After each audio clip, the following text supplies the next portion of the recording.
क्या आप भी अपनी परिस्थिति को बदलने का लगातार प्रयास कर रहे हैं, लेकिन फिर भी अपनी परिस्थिति को बदल नहीं पा रहे हैं?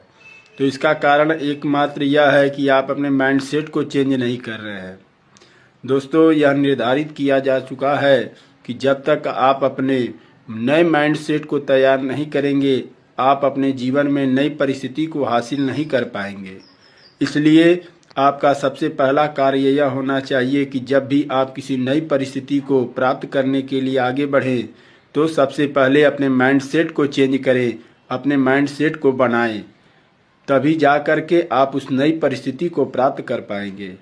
अगर आप चाहते हैं कि मैं इसमें आपका हेल्प करूं, तो मैं रामनारायण पाठक मेंटल वेलनेस कोच आपको यह मौका दे रहा हूं कि आप मुझसे जुड़ें और अपने परिस्थिति और माइंडसेट को बदलने में मैं आपका सहयोग करूंगा।